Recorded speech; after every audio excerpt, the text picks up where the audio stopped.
ना इधर ना उधर, सीधे मुद्दे पर नजर। और क्या है आज की खबर, आप देखना शुरू कर चुके हैं न्यूज़ 18 पुनीत के साथ। अमेरिका और ईरान के बीच क्या युद्ध की शुरुआत हो चुकी है? क्योंकि पहले तो ये कहा जा रहा था कि हम बम्बर्स आएंगे, हमने तैयारी कर ली है, सारी बातें हो रही थी। लेकिन अब जो खबर निकलकर सामने आई है उससे ऐसा लगता है कि इस मामले में, युद्ध के मामले में पहल ईरान की तरफ से हो गई है। अमेरिका की तरफ से ये दावा किया जा रहा है, लेकिन ये किस प्रकार का युद्ध है? टेक्नो युद्ध कहा जा रहा है। ये टेक्नो युद्ध क्या है, इसको समझते हैं। मेरे वरिष्ठ सहयोगी अंकुर जी मौजूद हैं। अंकुर जी। Thank you Puneet. लेकिन आज आपको ये समझना होगा पुनीत कि जो पुरानी लड़ाइयाँ थी, जो जंगें वैसे लड़ी जाती थी कि घोड़े पे सवार होके लोग आते थे, अब पूरा सिस्टम बदल चुका है। पूरी दुनिया अब जो है नए तरीके से लड़ाई करती है और नए नए तरीके अपनाए जाते हैं। और हैरानी की बात यह है, आज हम अपने दर्शकों के सामने ये खुलासा करेंगे कि ईरान को ये माना जाता है कि ईरान के पास ज़्यादा सोफिस्टिकेटेड टेक्नोलॉजी नहीं है, लेकिन इसका उल्टा है। क्योंकि जब हम रिसर्च कर रहे थे आज, तो आज हमें पता चला कि ईरान के पास वो सारी चीज़ें हैं जो अमेरिका कल्पना भी नहीं कर सकता। और उसी की वजह से उसको अमेरिका जो है चौंक भी रहा है, हैरान भी हो रहा है। बिल्कुल। वो पहले जो कह रहा था कि हमने डिएगो गार्सिया में इतने विमान तैनात कर दिए हैं, स्टेल्थ बॉम्बर्स हैं, B-2 स्टेल्थ बॉम्बर्स हैं, आएंगे और धमाका मचा देंगे और धमाल मचा देंगे, तो उसकी क्या हवा निकली है? क्या हुआ है, क्या खबर आई है? खबर ये है कि C-17 एक विमान था। उस विमान का ईरान ने उसका GPS जो सिस्टम था वो हाईजैक कर लिया। एक तरह से कहें कि बिल्कुल उसने काम करना बंद कर दिया। और जैसे ही अमेरिकन कमांड सेंटर को ये खबर मिली कि उसके one of the C-17 plane को के GPS को जाम किया गया है, और वो भी ईरान की तरफ से, तो वो हैरान रह गए। उनको लगा कि ईरान भी ऐसा कर सकता है क्या? क्योंकि अगर ईरान के पास ये टेक्नोलॉजी मौजूद है, तो जो स्टील्थ फाइटर हैं, जो B-2 बॉम्बर हैं अमेरिका के, या F-35 है, जिनको लेके अमेरिका इतना मुतमईन है कि वे बहुत शानदार एयरक्राफ्ट हैं, दुनिया के फाइटर प्लेन हैं, तो उनका GPS सिस्टम भी हैक कर सकता है। तो ईरान ने बेसिकली जो फारस की खाड़ी है वहाँ, प्लस जो अपना परमाणु संयंत्र हैं, जो वहाँ पे एटॉमिक रिएक्टर्स हैं, उनके आसपास GPS ट्रैकर मशीनें लगाई हैं, जो एक बेसिकली पूरा सिस्टम होता है जो विदेशी विमान के GPS को डिटेक्ट करता है, साथ ही उन विमानों के GPS को हैक कर लेता है या कंफ्यूज कर देगा, जैम कर देगा बेसिकली, मतलब काम नहीं करेगा। ये टेक्नोलॉजी आई कहाँ से? क्या ईरान ने खुद ने इसको डेवलप किया है, किसी मित्र देश ने इसको साथ में दिया है, या किसी के साथ मिलकर इन्होंने काम किया है? क्या टेक्नोलॉजी है ये, थोड़ा सा इसके बारे में समझना चाहिए। बेसिकली जो इनिशियल रिपोर्ट्स हैं उनके हिसाब से कि ये खुद उन्होंने डेवलप किए हैं। और अभी तक तो GPS की बात हो रही है कि GPS सिस्टम उन्होंने ऐसा डेवलप कर लिया। एक मैं आपको इंसिडेंट बताऊंगा कि जो ईरान ने क्लेम किया था और जो काफ़ी मतलब चर्चा में भी आया था। ये बात है दिसंबर 2011 की। दिसंबर 2011 में US का एक US RQ-170 ड्रोन, ये बेसिकली ड्रोन का नाम है, US RQ-170। ये ड्रोन ईरान की जो एयर स्पेस है उसमें आता है। उसमें आने के बाद जो ईरान का जो अपना सिस्टम है, उसके हिसाब से वो उसको पहले गलत GPS सिग्नल फीड करना शुरू करता है, क्योंकि वो ईरान की टेरिटरी में है। तो ईरान का जो पूरा सिस्टम है वो उसको गलत GPS देता है, और वो GPS को वो डिटेक्ट कर लेता है अमेरिका का ड्रोन, और फिर ईरान उसको अपनी धरती पर उतार लेता है। हाँ। तो जब इस तरह की घटना हुई तो अमेरिका ने साफ इनकार कर दिया कि ऐसा हो ही नहीं सकता। हालांकि अमेरिका ने ये जरूर माना कि उसका वन ऑफ द जो ड्रोन था, जो ईरानियन सीमा में चला गया था, वो कहीं गायब हो गया, गिर गया, या उसको शॉट कर दिया गया, मार गिराया गया। लेकिन अमेरिका ने ये स्वीकार नहीं किया कि उसके ईरान ने अपने GPS सिस्टम के थ्रू उस ड्रोन को अपनी सीमा में उतार लिया। तो ये जो बात थी ये अमेरिका ने स्वीकार नहीं की। तो लेकिन ये 2011 की बात है और आज 2025 चल रहा है, तो आप सोच सकते हैं 14 साल में ईरान ने ऐसा कुछ और चीज़ें भी डेवलप की होगी। एक ऐसी मैं इंसिडेंट और आपको बताता हूँ। ये है जुलाई 2019 की। जुलाई 2019 में RQ-4 global hoc surveillance drone था, ये भी ईरान की सीमा में आया।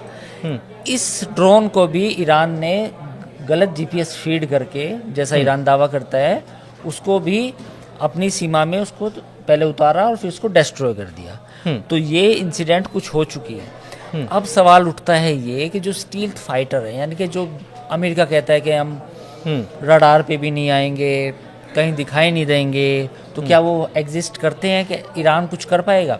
अब ईरान का दावा क्या है इसमें? ईरान का दावा ये है कि उसके पास जो रडार की जो जैमिंग टेक्नोलॉजी है वो मौजूद है, जो ईरान कहता है, और बेसिकली एक काउंटर तकनीक है। और उन्होंने कहा है कि इस सिस्टम का नाम जो है ईरान ने जो दिया उसका नाम है नस्र और फतेह 360। बेसिकली ये ऐसे इक्विपमेंट है, ऐसे कंपोनेंट हैं कि जो स्टील्थ फाइटर का रडार सिस्टम होता है। एक रडार सिस्टम जो B2 पे होगा और जो F-35 पे होगा, उसको ये जैम कर देते हैं रिवर्स इंजीनियरिंग के थ्रू। हाँ, तो अब जैसे F-35 विमान ईरान की सीमा में आया तो उसे जैम कर देंगे उसके रडार सिस्टम को, तो वो डिटेक्ट नहीं कर पाएगा कि एग्जैक्ट लोकेशन कहाँ है, मतलब उसको कहाँ बम कहाँ मारना है। उसको अगर ये बता के भेजा गया है कि आपको फलानी जगह बम मारना है, उसके हिसाब से जीपीएस में कहीं और दिख रहा है, तो वहाँ वो उसको चेंज करके, और सामान्य भाषा में मैं समझना चाह रहा हूँ दर्शक को, तो उसको चेंज करके कहीं और गिराया जा सकता है, कहीं और गिराया जा सकता है, या उसकी मतलब एक तरह दिशा भंग हो जाएगी, क्योंकि उसका अपना रडार सिस्टम काम करेगा जो फाइटर प्लेन का, वो सही तो ये भी हो सकता है कि वो ऐसे अमेरिकी अड्डों की तरफ ही उसको लोकेट कर दिया जाए,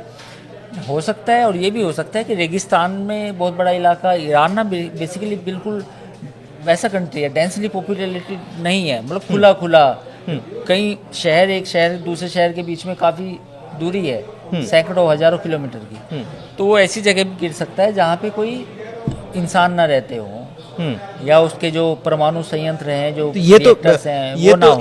ये तो जो टारगेटेड मिसाइल्स होती हैं, ये तो उसके साथ भी किया जा सकता है। बिल्कुल किया जा सकता है, क्योंकि वो भी एक, उनके अंदर भी जीपीएस डेटा होता है। देखो, ये बात तो समझनी पड़ेगी कि हर चीज़ जीपीएस से ही गाइडेड होती है। उनको बताया जाता है कि ये लोकेशन है, उनकी मेमोरी में वो चीज़ें फिट की जाती हैं, और फिर वो मिसाइल हो या कोई प्लेन हो, ऐसे ही काम करता है। तो अब ईरान का कहना ये है, दावा ये है ईरान का, कि उनके पास फतेह 360 और नस्र, ये दो ऐसे सिस्टम हैं जिसके जरिए वो दुश्मन के रडार सिस्टम को हैक कर सकते हैं, और साथ ही उनको जो जीपीएस डेटा चाहिए उस जीपीएस डेटा को भी हैक कर सकते हैं।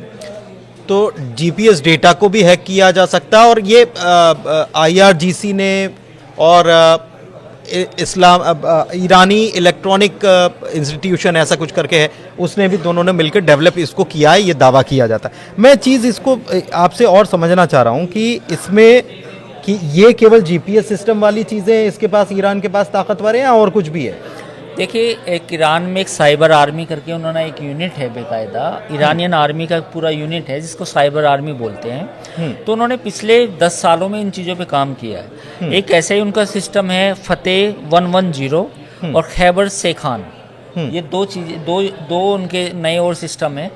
ये सिस्टम जो यूएस का क्रूज मिसाइल का सिस्टम है, यानी कि यूएस की तरफ से कोई क्रूज की मिसाइल दागी गई तो वो अपनी डायरेक्शन भटक सकती है, क्योंकि ये जो सिस्टम है ये उनकी एज ए काउंटर जीपीएस काम करेगा।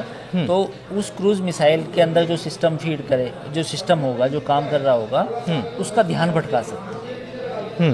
तो ये इस सिस्टम का नाम है फतेह 110 और खैबर सेखॉन। तो ये दो इनके एक तरह से काउंटर क्रूज मिसाइल सिस्टम। तो ईरान ने पिछले 10 सालों में बहुत सारी चीज़ें की हैं, जैसे ऑब्वियसली वो परमाणु बम बनाना चाहता है। दूसरी जो इलेक्ट्रॉनिक वारफेयर सिस्टम है, एआई का भी वो यूज़ कर रहे हैं, जैसे कुछ इनिशियल रिपोर्ट्स बताती हैं कि ईरान एआई का यूज़ भी कर रहा है, ताकि आने वाले समय में जब कभी लड़ाई की स्थिति आए या जंग की हालत आए तो उसमें उस एआई का यूज़ करके भी अपने आप को बचाया जा सके। अब जैसे उनके कुछ डोमेस्टिक रडार सिस्टम है, उनमें उनका नाम बता सकता हूँ।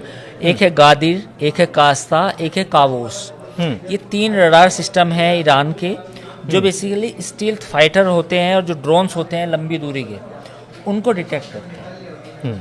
तो आमतौर पे ये माना जाता है कि स्टील्थ फाइटर्स तो आएंगे नहीं वो हाँ, रडार लेकिन ईरान दावा करता है कि उसके पास जो ये गादिर, कास्ता और कवोश जो 3 डिफेंस सिस्टम है, रडार सिस्टम है basically, they can detect stealth fighter also. ये it's as it is claim by the Iran. हाँ, तो आपने समझा कि ईरान ने बहुत कुछ कर लिया है, लेकिन शायद वो दुनिया के सामने हम ये कहें कि आ नहीं पाया या आने नहीं दिया गया, और अमेरिका इस भ्रम में खुद भी है और दुनिया को भी रखना चाहता है कि वो सुपर पावर है, और बाकी उससे टक्कर लेने वाले जो हैं वो मतलब पानी कम चाहें। नहीं है ये बात भी हो सकती है, लेकिन पिछले ये बात तो सच है कि पिछले 10-15 सालों में, या यूँ कहें कि पिछले 20-25 सालों में ईरान का पूरा फोकस अपनी मिलिट्री पे रहा है।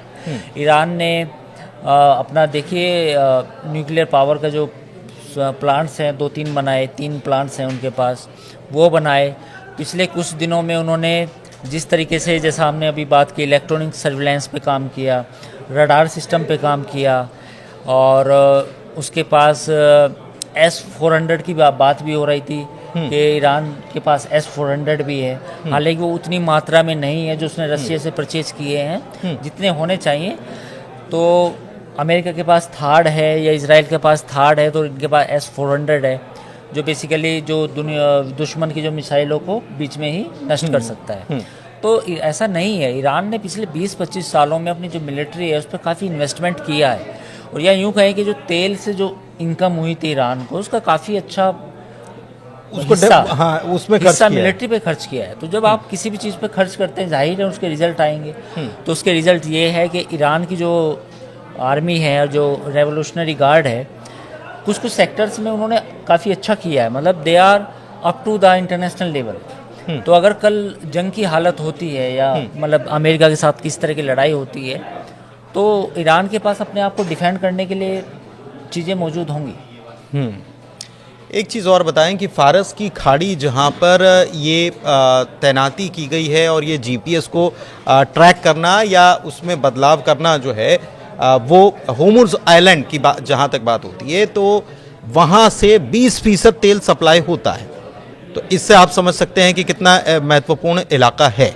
मैं एक चीज़ और आपसे समझना चाह रहा हूं कि यमन में लगातार हूतीस पर अटैक कर रहा है अमेरिका, हथियार भी उसके खाली हो रहे हैं, जाहिर तौर पर काफ़ी महंगा साबित हो रहा है। एक खबर ये भी आई कि ट्रंप इसको लेकर भी परेशान है कि बहुत महंगा पड़ रहा है ये। बिल्कुल। और ये अगर महंगा पड़ रहा है, और ईरान ने अभी खामोशी इस मामले में अख्तियार करके रखी है, और ये भी कहा है कि हमारे पास तो मिसाइलों का पूरा भंडार है, 1 लाख से ज़्यादा मिसाइलें हैं। सवाल ये भी है, आज मैं कहीं रिपोर्ट्स पढ़ रहा था पुनीत, कि अमेरिका तो ग्राउंड इन्वेजन की तरफ भी सोच रहा है कि हुतीज से अब एयर अटैक्स उतने प्रभावी नहीं रहे हैं। आप देखिए अमेरिका ने कितने बॉम्ब डाले हैं, कितनी बॉम्बिंग की, और उससे 4-6 महीने पहले तो इजराइल हुतियों पे बॉम्बिंग कर चुका है। लेकिन बावजूद इसके हुतीज का जो मतलब अटैक है वो कम होने के नाम नहीं ले रहे हैं। तो ऐसी हालत में अमेरिका इस चीज़ को भी सोच रहा है कि ग्राउंड इन्वेजन किया जाए। तो लेकिन अब देखना होगा कि क्या वो कर पाता, क्योंकि इतना आसान भी नहीं है। लेकिन महंगा तो पड़ रहा है, महंगा तो ऑब्वियसली पड़ रहा है। दूसरी बात, इतनी बड़ी टेरिटरी है, मतलब आसपास चारों तरफ जो कंट्रीज़ हैं उसमें 2-3 चीज़ें हैं। जैसे मैं सऊदी अरब की अगर बात करूं कि सऊदी अरब का तो सपोर्ट मिलेगा हुतीज़ को कंट्रोल करने के लिए, लेकिन पास में फिर ईरान भी है। हुतीज़ पे अगर आप ग्राउंड इन्वेजन करते हैं तो फिर ईरान भी रिएक्ट कर सकता है। दूसरा कतर, ओमान, ये कंट्रीज़ भी हैं, ये नहीं चाहेंगे कि एक मिस्र हुआ, गल्फ में एक नया कोई लड़ाई छिड़ जाए, जैसे इराक में ऑलरेडी हुई थी लड़ाई। तो ये सारी चीज़ें हैं, देखना होगा। लेकिन ये बात सही है आपकी पुनीत, कि इतने बॉम्बिंग के बाद भी हुतीज़ का जो मामला है वो सुलटा नहीं है। वो अभी भी मामला अमेरिका के लिए गले की फांस बनी हुई है। गले की फांस बनी हुई है। दूसरी तरफ गले की फांस बने होने के बावजूद भी ट्रंप जो हैं वो धमका रहे हैं ईरान को। लेकिन एक चीज़ मैं आपसे और समझना चाह रहा हूँ कि ये जो स्थितियाँ बन रही हैं, हर तरफ से ट्रंप घिरते चले जा रहे हैं, चाहे फिर वो वहाँ पर उनके टैरिफ वाला मामला हो। ये दूसरी खबर ये आती है कि एक ईरान ने काउंटर अटैक ही कह सकते हैं इसको, कि वो गश्त करने गए थे या खुफिया जानकारी जुटाने गए थे तो उन्हीं को निपटा दिया। बिल्कुल ये बात भी है। एक्चुअली क्या है कि पूरा आप कियोस को अगर देखें मिडिल ईस्ट में, ये लंबा चलने वाला है। आप देखिए इसराइल पर आज हमास ने करीब 10 रॉकेट दागे जिसमें करीब 2-3 लोग घायल भी हुए। लेकिन उससे पहले 2 दिन पहले इसराइल ने जो बॉम्बिंग की उसमें 50 से ज़्यादा लोग मारे गए, जिसमें औरतें और बच्चे भी थे। तो ये जो इसराइल हमास से शुरू हुई लड़ाई, फिर हिजबुल्ला इन्वॉल्व हुआ, फिर हिजबुल्ला के खिलाफ लड़ाई हुई, अब ये हुतीज़ आए, हुतीज़ के बाद अब ईरान और अमेरिका बिल्कुल डायरेक्ट कन्फ्रंटेशन में है। तो हो सकता है, जैसा हमने पहले भी अपने पुराने वीडियो में कहा था, कि ट्रंप जो टैरिफ वॉर है उससे ध्यान भटकाने के लिए ईरान के साथ सीधी लड़ाई कर सकते हैं। तो ऐसी इस बात की आशंका पूरी है। इस बात की आशंका पूरी है। 2 महीने का वक्त दिया था, 1 मई को खत्म हो रहा है, लेकिन इसके बाद क्या होगा? क्योंकि ईरान ने अपनी ताकत दिखा दी है और अमेरिका को बता दिया है कि अभी ये तो केवल ट्रेलर है और बहुत सारी चीज़ें जो हैं सामने आनी बाकी हैं। और इसीलिए बार बार खामनेई जो हैं वो ये कह चुके हैं कि हम ऐसे लोगों की बातों में नहीं आने वाले जो बात से मुकर जाते हैं, या ऐसे लोगों से हम बातचीत करने के मूड में कतई नहीं हैं। फिलहाल इस वीडियो में इतना ही, चर्चा को यहीं करते हैं समाप्त। वीडियो कैसा लगा, जानकारी कैसी लगी, ज़रूर आप कमेंट के ज़रिए हमें बताएं और इस चैनल को लाइक कीजिए, हमारे वीडियो को भी शेयर कीजिए। धन्यवाद।